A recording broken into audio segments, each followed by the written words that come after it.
School ముడవనన్నది, మా ఊర్చేత ముట్టికాయలు తింటానన్నది. నాన్న నాన్న పని ఉంది, నువ్వెప్పుడు ఇంతే నాన్న. కథ చెప్పమంటే చెప్ప, పాటలు పాడమంటే పాడ. అదే చెప్పవా నాన్న, కథ చెప్పమంటే చెప్పలేదు. అవునా, మీ నాన్న ఎప్పుడు ఇంతే. సీఎం కూడా ఇంత బిజీగా ఉన్నాడు. నాకు కూడా వంటింట్లో చాలా పని ఉందమ్మా, వెళ్ళి నాన్నమ్మని ఎడుకుపో. మీ ఇద్దరు ఎప్పుడూ ఇంతే. కథ చెప్పమంటే చెప్పరు, పాట పాడమంటే పాడరు. నేనేమడినా కూడా పని ఉంది అంటారు. నాన్నమ్మ కథ చెప్పవా నిన్నటిలాగానే. నా బంగారు తల్లి, చిట్టి తల్లి, పెరట్లకు వెళ్ళి చదువుకుందామా?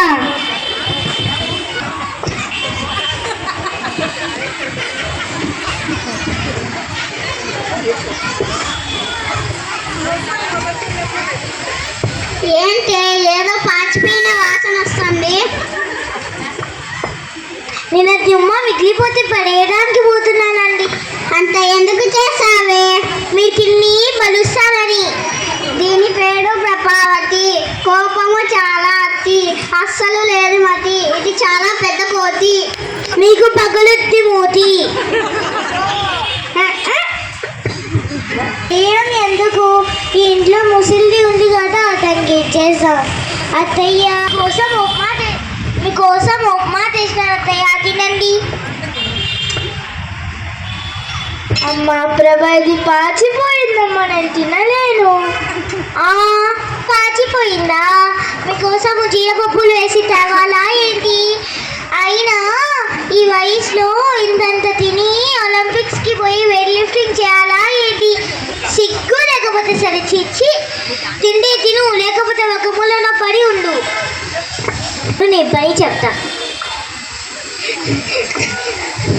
ఏమండి, ఇంట్లో నేను ఇంతమందికి చాకిరీ చేయలేనండి. ఇప్పుడు నీకేమైంది? ఇంతకైనా ఏం కావాలి? మీరైతే పొద్దున వెళ్తారు, పాప అయితే స్కూల్కి వెళ్తాది. మీరు వచ్చేంత వరకు అమ్మసింటితో సేవలు చేసుకుంటా ఉండాలి. అంత గొప్ప సేవలు ఏం చేస్తావే?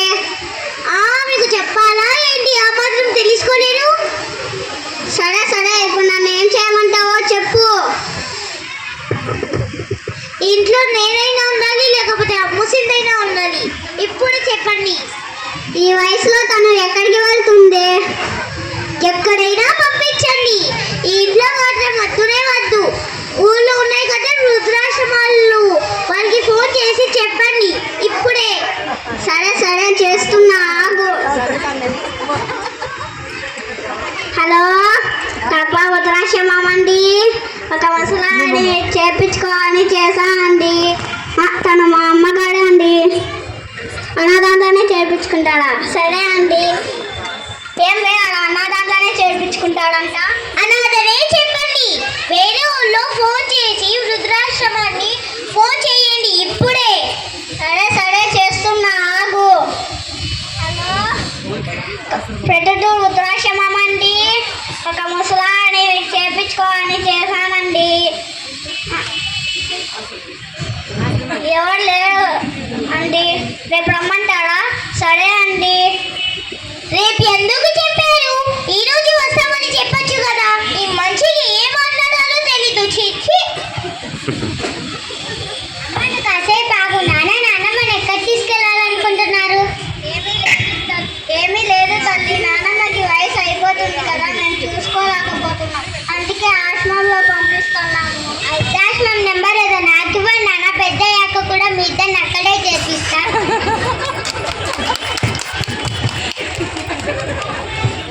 చూడండి ఎట్లా మాట్లాడుతుందో. ఆ ముసలి గానమం వల్లే నోరు మూసుకొని చదువుకోము. అమ్మ, నిన్ను కాసేపు ఆగమన్నాను కదా. ఆ పాచిపోయిన తిన్నది మా నాన్నమ్మకి పెట్టావే, అదేదో నువ్వు తినచ్చు కదా, లేకపోతే నాన్నకి ఇవ్వచ్చు కదా, లేకపోతే నాకన్నా పెట్టచ్చు కదమ్మా. ఎందుకమ్మా నీకు నాన్నమ్మ అంటే అంత కోపం? నాన్న, నీ తెలివేమైంది నాన్న? నువ్వు నన్ను చిన్నప్పుడు ఎంత బాగా చూసుకున్నావో, నాన్నమ్మ కూడా నిన్ను అంతే బాగా చూసుకుని ఉంటుంది కదా. మీరేమో కథలు చెప్పమంటే చెప్పరు, పాటలు పాడమంటే పాడరు. నాన్నమ్మనే నాకు కథలు చెప్తుంది, పాటలు పాడుతుంది, ఆడుకుంటుంది. మీరేమో పని ఉంది అని తప్పించుకుంటారు. మీకంటే నన్ను నాన్నమ్మనే బాగా చూసుకుంటుంది. నన్ను కూడా నాన్నమ్మతో పాటు పంపించేయండి నాన్న, మీ ఇద్దరే హ్యాపీగా ఉన్నారు. అమ్మా, ఇంతంత పెద్ద పెద్ద మాటలు చేసి మమ్మల్ని బాధ పెట్టకు తల్లి. అమ్మ తల్లి మమ్మల్ని క్షమించు, మా తప్పు తెలుసుకున్నాము. నన్ను కాదు క్షమించమని అడగాల్సిందేది, వెళ్ళి నానమ్మ కాళ్ళ మీద పడి క్షమించమని అడగండి.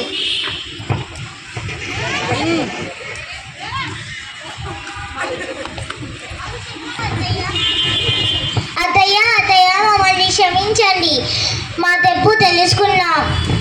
అమ్మ అమ్మ మీ విలువ తెలుసుకోలేకపోయాము, మమ్మల్ని క్షమించండి.